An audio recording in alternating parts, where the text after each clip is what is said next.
Siti ya? Biar nggak usah ganti-ganti. Information and Communication Technology. Saya sebetulnya waktu diundang agak ya, karena saya sebetulnya cuma seorang yang gaptek. Tapi hari ini saya berbahagia karena kenal Pak Ono. Pak Ono ini ternyata Bapak ASI, putranya 6, ASI semua 2 tahun.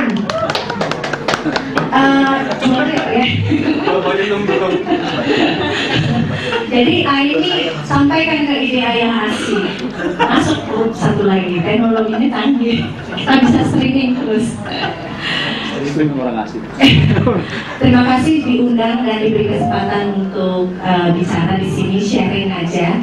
Ini pesertanya dokter dan bidan ya, perawat, dokter gigi, kesehatan ya, informasi. Oh, farmasi. Oke, saya sendiri sih mengenal sosial media ini baru tahun 2010. Di slide. Tadinya saya kebetulan bekerja di Rumah Sakit Bunda, Rumah Sakit Bersalin, tapi saya di organisasi saat ini tahun kelima menjadi Ketua Satgas ASI untuk dokter anak ya. Di Indonesia ini ada 3.500 dokter anak. Nah, saya ditugaskan menggerakkan ASI khusus untuk dokter anak dan masyarakat. Nah, biasanya sih saya diberi tugas oleh organisasi ke mana-mana. Jadi pengalaman saya selesai dokter anak tahun 2010. Kemudian dari memang sih saya suka ya bicara untuk masyarakat, itu dari dulu saya suka. Karena salah satu saya merasa bahwa semua kita punya tugas ke masyarakat. Nah, kalau dokter itu kan memang dulu saya di dokter puskesmas juga senang melakukan edukasi. Karena menurut saya kesehatan itu, kalau kita mau sehat itu cuma 2 hal yang kita harus lakukan, yaitu prevention dan promotion. Jadi itu yang saya rasa banyak yang saya merasa bahwa banyak dokter di Indonesia tidak mengerjakan hal itu, sehingga masyarakat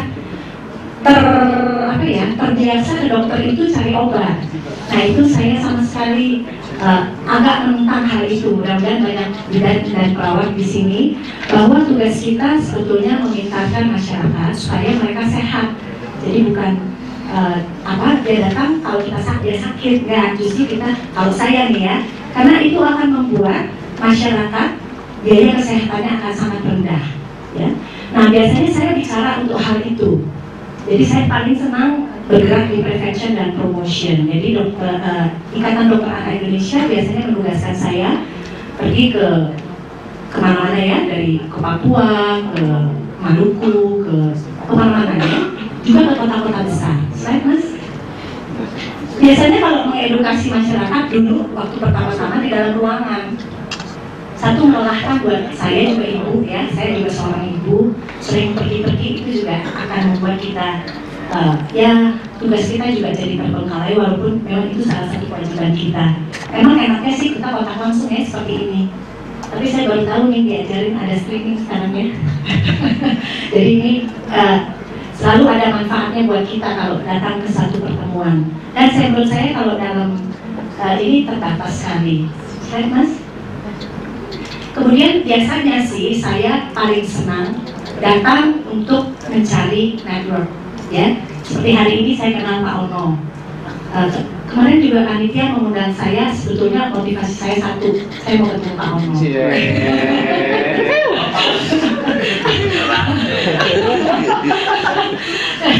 Jadi dan saya bekerja untuk ibu dan anak. Tadi saya share dan saya senangnya mencari strategi tertentu supaya edukasi yang saya kerjakan cepat reguler ya.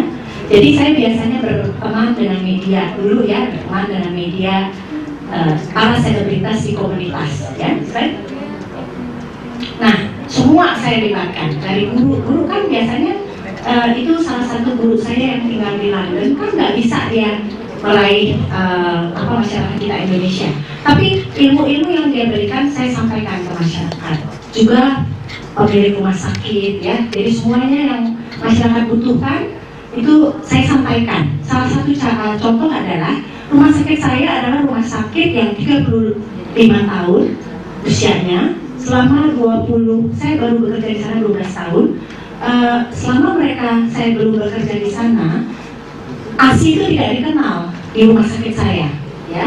Kemudian begitu saya masuk, kemudian kita lihat bahwa masyarakat butuh, karena dengan menyusui tadi ya, prevention, pencegahan dan promosi kesehatan anak itu gampang sekali dilakukan. Ini mungkin setuju ya? Ini setuju ya? Setuju banget. Selain kemudian semua yang saya lihat di kamar praktek itu saya bisa sampaikan ke masyarakat. Ya, di sini ada yang punya anak, Pak. Pesertanya ada yang punya anak, semua gadis-gadis ya. Oh, masih perjaka semua ya, masih gadis. Ini adalah salah satu yang saya bikin. Biasanya di kamar praktek dokter anak, keluhan yang paling nomor satu peringkatnya selain sakit adalah susah makan, gitu ya. Kemudian saya video ini di kamar tunggu rumah sakit. Jadi saya selalu bawa kamera. Sekarang kan juga di handphone juga ada kamera, tapi saya selalu bawa kamera yang ada videonya.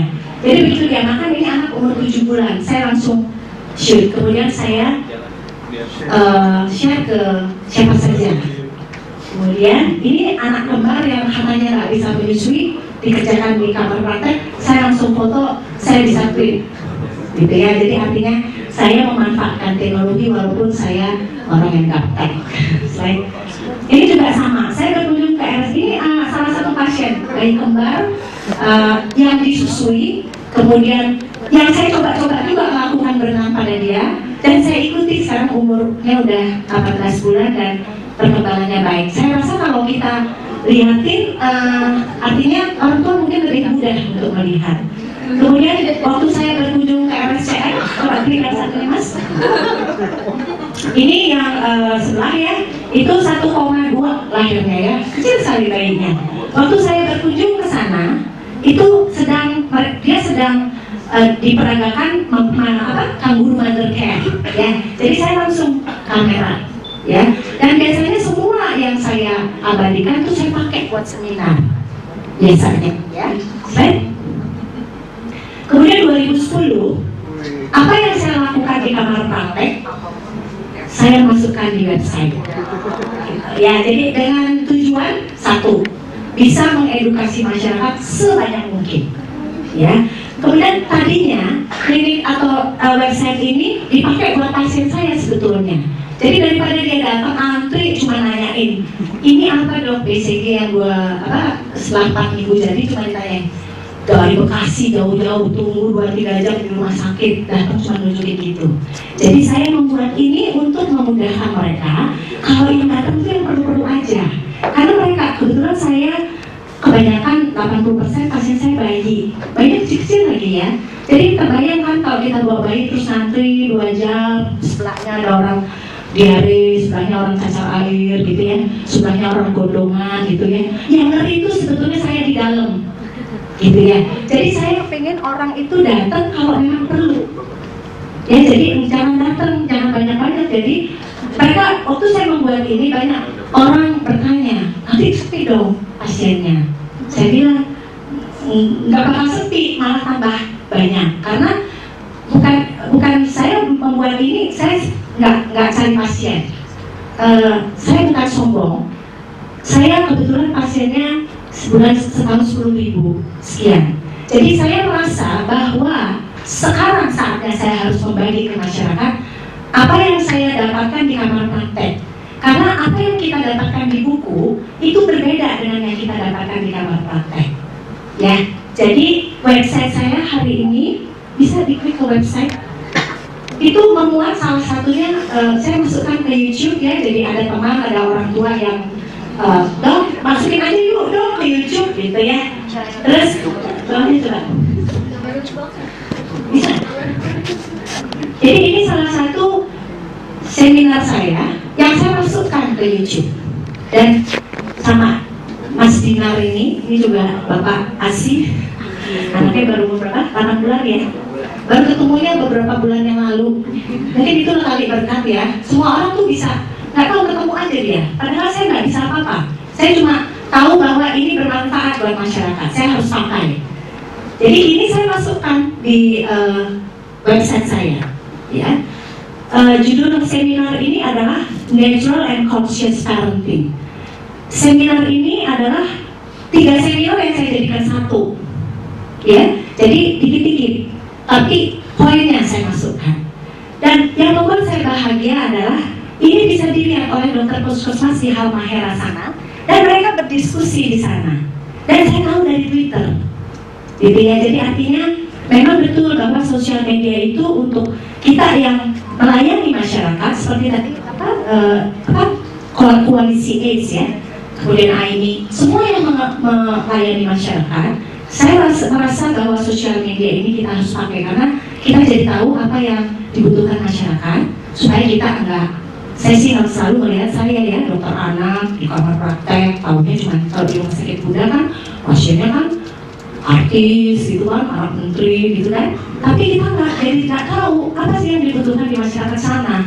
Jadi dengan begitu kita jadi lebih tahu gitu ya, karena memang kesehatan itu kan harus tahu dari A sampai Z, dari kelompok yang paling tinggi sampai paling bawah gitu ya. Ini salah satu yang saya share di website.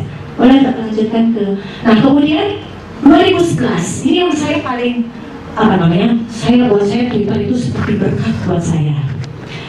Waktu saya seminar ke Surabaya dengan majalah Ayah Bunda, itu saya kaget, kok banyak banget yang datang, 400. Biasanya Surabaya itu agak sulit kalau seminar, karena mereka mungkin kota besar jadi sering.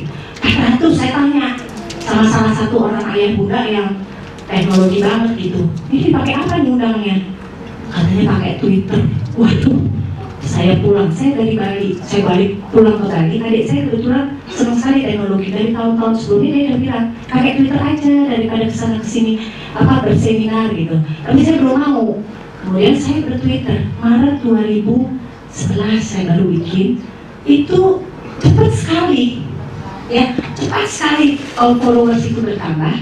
Gara-garanya pasien-pasien saya adalah pasien-pasien selebritis, antara lain Modi Kusnaidi, Dewi Lestari, yang ratusan ribu kan followersnya.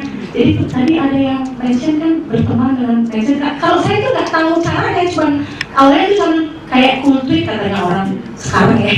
Saya juga baru tahu itu artinya cool tweet ya. Jadi tadinya saya cuma ketik-ketik aja gitu, tapi rupanya mereka mungkin ada yang nyambung. Nah itu cepat sekali. Saya waktu itu belajar dari itu. Waktu nama saya dimention oleh Dewi Lestari itu apa tuh namanya, FF itu apa Pak? Follow Friday. Ya, Follow Friday.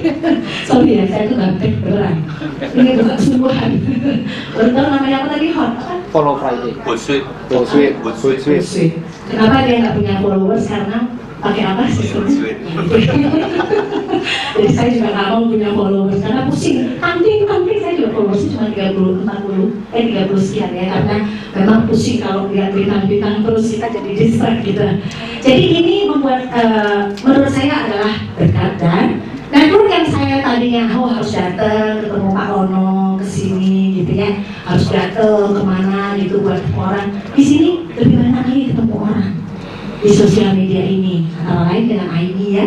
Aini baru Dewi jarang ya ketemu ya, tapi tadi saya ini, jadi saya kemana-mana, bahkan di seminar yang nggak ada hubungannya dengan kesehatan, itu orang yang pas saya dokter pilih ya, pokoknya kalau syaratnya follower saya adalah seorang ibu dan punya anak. Jadi artinya cepat sekali ya. Jadi mungkin untuk kesehatan memang ini kita perlu, dan kita bisa belajar juga. Di samping saya di-follow oleh ibu-ibu dan bapak-bapak yang punya anak, saya menjadi broker buat teman-teman saya.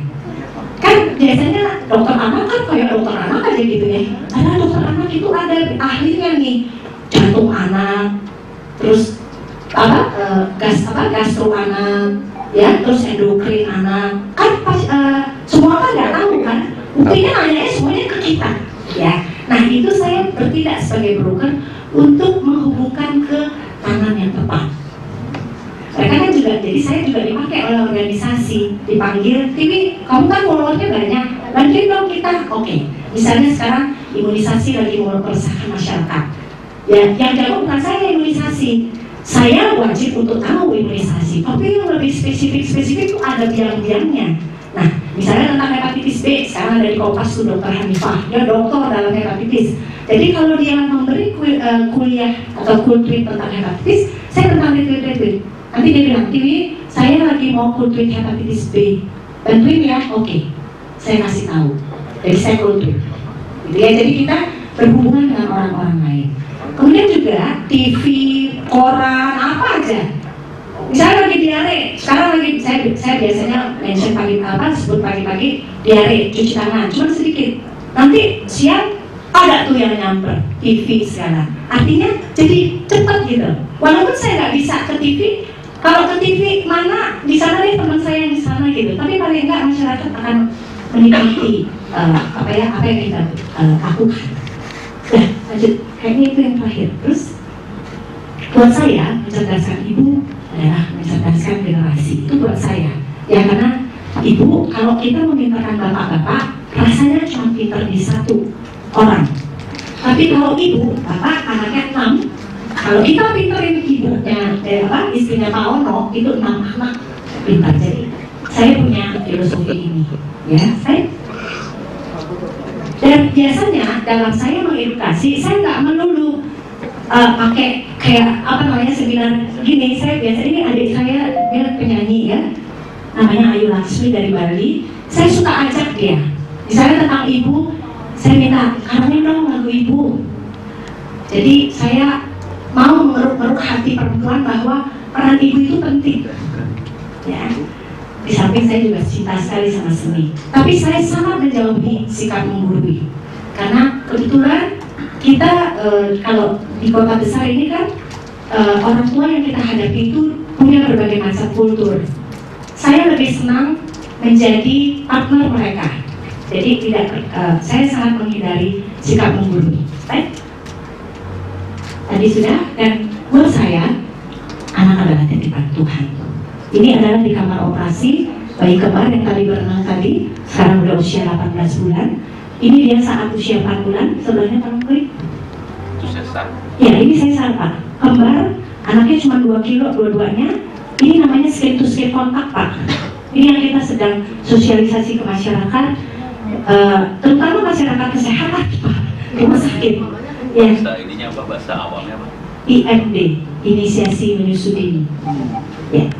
Terus yang satu juga, saya cuma mau mengatakan pada masyarakat bahwa menyusui 2 aja bisa, apalagi 1, gampang banget, payudaranya 2, gitu ya. Ini pesannya dari video ini. Saya rasa ini yang terakhir. Terima kasih.